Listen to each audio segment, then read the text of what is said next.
Saudara-saudaraku yang dikasihi Tuhan kita Yesus Kristus, Injil Lukas pasalnya yang ke-11 ayat pertama hingga ayatnya yang ke-13. Kita akan merenungkan bersama-sama di bawah tema mendoakan kehidupan, menghidupi doa. Mendoakan kehidupan, menghidupi doa. Oleh karena itu saya akan berusaha dengan apa yang saya pahami untuk menjelaskan bagian teks Alkitab ini. Suatu saat di pusat perbelanjaan yang ramai, tantrum dari seorang balita meledak. Tantrum ini emosi, keadaan jengkel, teriakan, dan juga luapan keinginan yang tidak terpenuhi disebut dengan tantrum. Dia menangis dengan begitu kencang sambil berguling-guling. Suaranya sangat mengganggu. Dia berusaha memukul kaki ibunya dan berusaha mendapatkan perhatian dari ibunya dan orang-orang yang ada di sekitar. Sepertinya dia ingin untuk membeli es krim mungkin. Tetapi sang ibu tidak memperbolehkannya. Kejadian itu menjadi tontonan banyak orang dan juga security yang ada di sekitar situ. Namun sang ibu tetap tidak menuruti kemauan anak itu. Akhirnya balita itu diam dan dengan sendirinya dan mengikuti ibunya yang mulai kembali berjalan. Ibu itu tidak punya alasan yang bisa dijelaskan mengapa tidak menuruti permintaan anaknya. Tapi dengan diam-diam dia kembali beraktivitas dan akhirnya anak ini juga ikut melakukan. Tentu saja tidak semua keinginan anak itu harus diikuti. Dan oleh karena itu ibu itu punya banyak alasan yang bisa disampaikan kenapa tidak menjawab kebutuhan. Bapak mama yang dikasihi Tuhan, setiap orang memiliki hubungan yang dekat dengan Allah. Ketika menghadapi pergumulan, ketika menghadapi berbagai persoalan, ketika bersyukur, maka doa menjadi bagian untuk mendekatkan diri dengan Tuhan. Ada saat-saat kita merasa doa kita tidak dijawab, atau kita mulai meragukan apakah benar Tuhan mendengarkan permohonan kita. Betulkah Tuhan ada dan bersedia memberi telinganya untuk mendengar apa yang menjadi pergumulan kita? Sedangkan yang kita gumuli ini adalah sesuatu yang sangat urgent menurut pikiran kita. Oleh karena itu Injil Lukas pasal 11 ayat 1 sampai 13, Yesus mengajarkan sebuah prinsip tentang doa. Bukan sekedar meminta sesuatu, tetapi membangun relasi yang kuat dengan Allah sebagai Bapa. Sehingga doa-doa kita tidak seperti balita yang kadang tantrumnya meledak di tengah keramaian manusia yang menonton.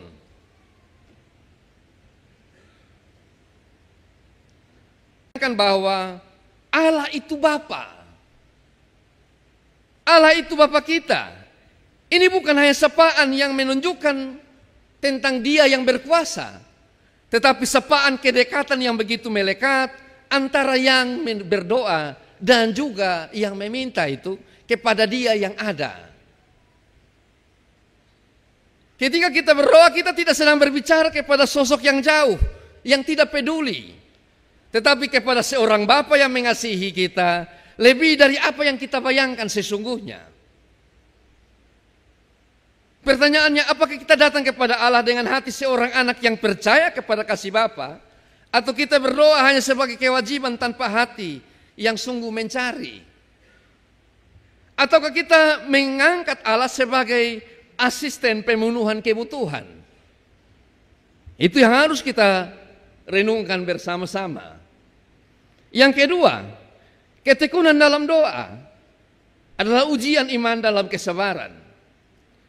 Dalam perumpamaan tentang seorang yang meminta roti di tengah malam, Injil Lukas pasal 11 ayat 5-8, Yesus menunjukkan bahwa ketekunan dalam doa itu penting. Ketekunan bukan berarti memaksa Allah, tetapi membangun kepercayaan kita kepadanya. Berdoa adalah relasi yang dekat dengan terus meminta kepada Tuhan. Kadang kita merasa lelah berdoa karena tidak segera mendapatkan jawaban. Namun Yesus mengajarkan bahwa doa bukan hanya tentang mendapatkan sesuatu, tetapi tentang bagaimana kita bertumbuh dalam iman. Jika kita benar-benar percaya bahwa Allah adalah Bapa yang baik, maka mengapa kita harus ragu bahwa Ia memberikan yang terbaik pula nantinya? Apakah kita tetap bertekun dalam doa meskipun belum mendapatkan jawaban? Atau kita mudah menyerah ketika doa kita tidak segera dikabulkan oleh Tuhan? Maka perbaikilah doa-doa kita. Yang ketiga, yang lazim kita tahu, bahwa Tuhan mempunyai 3 jawaban dalam setiap doa yang kita naikkan. Dia bisa menjawab ya, karena itu merupakan bagian dari kebutuhan. Namun dia juga bisa menjawab tidak, karena itu hanya keinginan. Tapi dia juga bisa menjawab tunggu. Yesus berkata dalam Injil Lukas pasal 11 ayat 10 sampai 9 sampai 10. Mintalah maka akan diberikan, carilah maka akan mendapatkan, ketuk maka pintu akan dibukakan. Ini bukan tentang janji semua permintaan akan dikabulkan persis seperti yang kita inginkan. Tapi Allah selalu menjawab doa sesuai dengan apa yang Allah pikirkan baik untuk kita. Ketika Tuhan menjawab ya, itu berarti Tuhan tahu bahwa apa yang kita minta itu adalah sesuatu yang betul-betul, sungguh-sungguh yang menjadi bagian dari kebutuhan kita.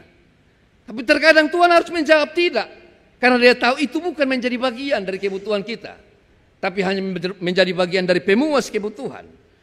Allah juga terkadang menjawab tunggu, karena harus ada hal yang harus dilakukan. Bapak mama yang dikasihi Tuhan kita Yesus Kristus, apakah kita cukup percaya kepada Allah untuk menerima jawaban ya, nanti dan tunggu? Apakah kita terus berharap dan terus meminta, atau kita kembali dan tidak lagi meminta? Yang keempat, hadiah terbesar dari setiap doa adalah Roh Kudus. Injil Lukas pasal 11 ayat 13 menutup pengajaran ini dengan pernyataan yang kuat. Jika kamu yang jahat tahu memberi pemberian yang baik kepada anak-anakmu, apalagi Bapamu yang di sorga, Ia akan memberikan Roh Kudus kepada mereka yang meminta kepadanya. Bapak mama yang dikasihi Tuhan, bagaimana kita meminta sesuatu dan Tuhan memberikan Roh Kudus? Terkadang kita berpikir bahwa Tuhan harus menjawab apa yang menjadi keinginan kita. Jawaban Tuhan tidak selamanya materi. Jawaban Tuhan bukan selamanya sesuatu yang ada dan menjadi bagian dari kehidupan kita. Tapi terkadang Tuhan memberikan Roh Kudus untuk kita bisa menelaah, memahami dengan benar apa yang ada dalam diri kita, menyangkut dengan permintaan kita, sehingga kita mampu untuk dengan sungguh-sungguh dapat menjadikan diri kita bahwa apa yang kita minta itu adalah sesuatu yang betul-betul dan sungguh-sungguh menjadi bagian dari keinginan kita ataupun kebutuhan kita. Itulah fungsi Roh Kudus. Bapak mama yang dikasihi Tuhan kita Yesus Kristus, Roh Kudus adalah jawaban tertinggi atas semua doa. Dia memberi kita hikmat untuk memahami kehendak Allah, kekuatan untuk menghadapi tantangan hidup, dan juga sekaligus penghiburan dalam hidup kita. Ketika kita berdoa, apakah kita mencari jawaban atas masalah kita, atau kita mencari kehadiran Allah dalam hidup kita? Harus diingat baik-baik bahwa doa-doa yang kita naikkan, saya harus menyerahkan kepada Tuhan. Tuhan Yesus ketika dia berdoa, dia mengatakan ini, sekiranya jangan kehendakku, kehendak Bapa yang jadi. Apa hak kita untuk meminta dan memaksa Tuhan untuk mendapatkan apa yang kita minta? Jikalau Tuhan saja dalam doanya, dia selalu menyerahkan kepada Allah untuk mengaturnya dan menatanya. Bapak Mama yang dikasihi Tuhan kita Yesus Kristus, doa bukan sekedar aktivitas rohani yang kita lakukan di waktu-waktu tertentu, tetapi seharusnya menjadi bagian dari kehidupan itu sendiri. Hidup dalam doa berarti menjadikan setiap aspek hidup kita terhubung dengan Tuhan. Sementara doa dalam hidup berarti membiarkan doa itu menjiwai setiap langkah dan keputusan kita. Hidup dalam doa dan doa dalam hidup. Oleh karena itu ada beberapa hal, ada 3 hal yang ingin saya sampaikan kepada kita sekalian dan menjadi perenungan tentang doa-doa kita. Yang pertama, hidup dalam doa. Menjadikan Tuhan sebagai pusat segala sesuatu. Hidup dalam doa berarti membangun kesadaran bahwa Allah hadir dalam setiap detik kehidupan kita. Doa tidak hanya terjadi dalam gereja atau dalam saat teduh atau ada dalam setiap ibadah, tetapi juga dalam aktivitas setiap hari, dalam bekerja, dalam berinteraksi, dan bahkan dalam keheningan hati. Yesus sendiri menunjukkan bahwa doa adalah bagian yang tak terpisah dari hidupnya. Mulai dari pelayanannya, Yesus berdoa. Injil Lukas pasal 3 ayat 21. Sebelum memilih murid-muridnya, Yesus berdoa. Injil Lukas pasal 6 ayat 12. Sebelum menghadapi penderitaan di kayu salib, Yesus berdoa. Injil Lukas pasal 22 ayat 41 dan 42. Bahkan di tengah kesibukan ia mencari waktu untuk berdoa. Injil Lukas pasal 5 ayat yang ke-16. Ketika doa menjadi napas kehidupan, kita tidak lagi hanya berdoa saat kebutuhan, tetapi doa menjadi ekspresi keintiman kita dengan Tuhan. Ketika mulai melihat segala sesuatu dengan mata iman, bersandar kepadanya dalam setiap keputusan dan menyerahkan segala sesuatu dalam tangan Tuhan, adalah sikap doa yang benar, yang berkenan kepada Tuhan. Bapak Mama yang dikasihi Tuhan. Yang kedua, doa dalam hidup. Doa yang menggerakkan dan menghidupkan. Dalam doa yang hidup berarti doa bukan hanya sekedar kata-kata yang diucapkan, tetapi sesuatu yang menghidupkan dan menggerakkan kita. Doa bukan hanya tentang berbicara kepada Tuhan, tetapi juga tentang membiarkan Tuhan berbicara kepada kita. Ini paling penting. Apa yang kita rasakan dalam doa kita? Kita seringkali dalam doa-doa yang kita naikkan, kita memaksakan Tuhan mendengarkan yang kita minta. Tapi kapankah kita mendengarkan permintaan Tuhan? Itu hal yang sulit. Kadang doa-doa kita menuntut agar Tuhan harus mendengarkan. Dan terkadang dalam setiap doa-doa kita ada pemaksaan yang kita ucapkan. Bapak Mama yang dikasihi Tuhan kita Yesus Kristus, mendengarkan Tuhan itu juga sesuatu yang penting. Mendengarkan bisikan dan suara Tuhan itu juga sesuatu yang paling penting. Kita tidak hanya menuntut untuk Tuhan mendengar doa kita, tapi juga memberi diri untuk mendengarkan suara Tuhan. Bekas contoh paling gampang supaya kau mengerti. Kau berdoa setiap waktu, Tuhan dan sebagainya. Tapi ketika kita dalam hidup kita ada warta jemaat contohnya bahwa esok ada ibadah di keluarga A. Tapi karena ayamnya kemarin, tadi atau mungkin kapan datang garu dan bikin rusak pot. Hanya pot ketong mau pi ibadat, mengabaikan panggilan. Itu sesuatu yang aneh. Tapi kita berdoa seakan-akan Tuhan harus dan meminta, seakan-akan Tuhan menjawab rentetan permohonan yang dituliskan selembar kertas. Bagaimana mungkin? Bapak Mama yang dikasihi Tuhan kita Yesus Kristus. Yang kedua, ketika kita berdoa dengan sungguh-sungguh, kita tidak hanya meminta Tuhan mengubah keadaan kita. Tapi hal yang paling penting juga, kita juga harus terbuka untuk diubah oleh Tuhan. Itu penting. Kotong kalau minta itu seakan-akan Tuhan kesingkirkan semua penghalang, rintangan, tantangan supaya jalan mulus. Tapi seakan-akan kita tidak mau untuk ada dan mengganggu kedudukan posisi kita. Soal berdoa tidak sekedar meminta Tuhan untuk menyingkirkan segala sesuatu yang merintangi, tapi juga harus berusaha bersedia untuk dirubah, ditata, diatur ulang oleh Tuhan. Sehingga doa-doa yang kita minta boleh sampai dan tepat kepada Tuhan. Doa hanya bukan sekedar permintaan untuk mengubah segala sesuatu, tapi juga permintaan untuk siap diubah oleh Tuhan.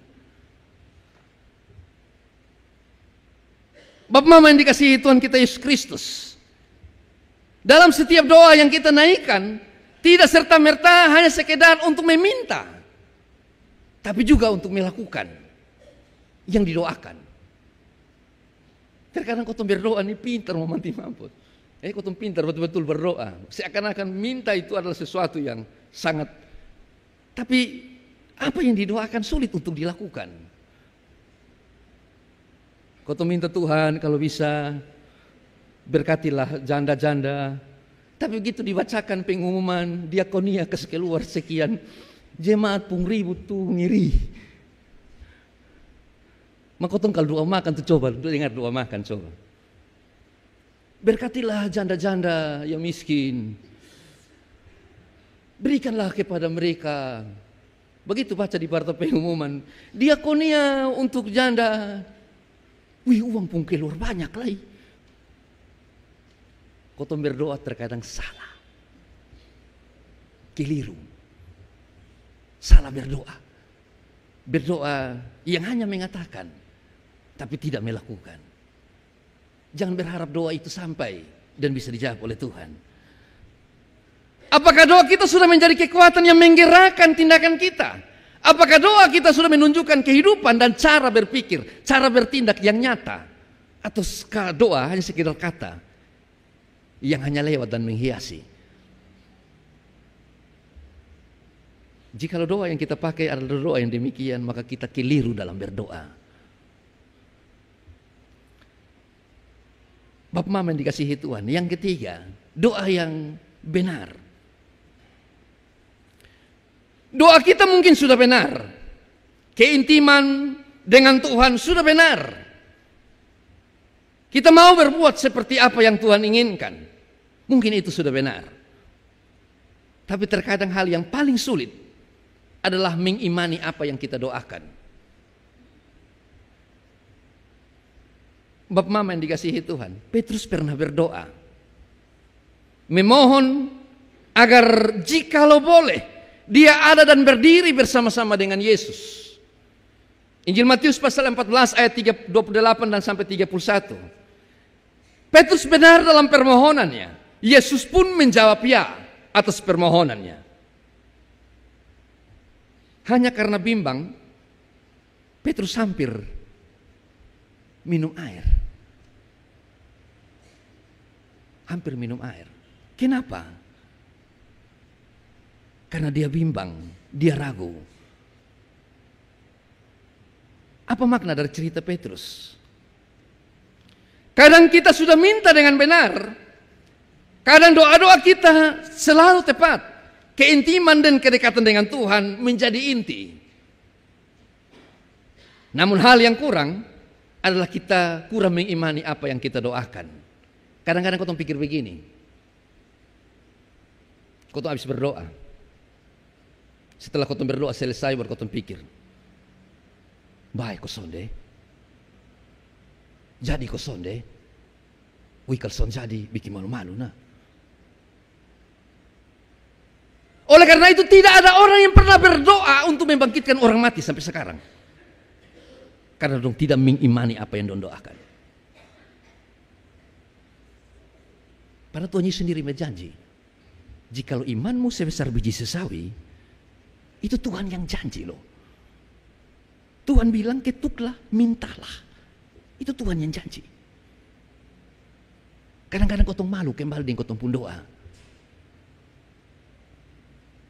Baik kau berdoa kau jadi, maka son jadi. Malu tuh. Orang semua dengar lagi. Oleh karena itu cara berdoa kita harus berubah. Permintaan kita pun harus betul-betul sungguh-sungguh. Hidup dalam doa berarti betul-betul mengimani apa yang kita doakan itu. Meyakini benar bahwa Tuhan menyediakan. Hidup dalam doa berarti betul-betul dan sungguh-sungguh mau untuk melakukan. Itu doa. Meyakini bahwa Tuhan menyiapkannya. Menghidupkan doa, menggerakkan kita dengan iman dan bertindak melakukan apa yang kita doakan.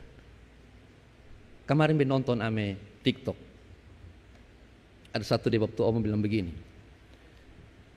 Kalau bosong naik kapal laut, bosong kenal itu kapten. Kapten kapal bosong kenal. Atau setidaknya pergi dan memperkenalkan namamu kepada kapten.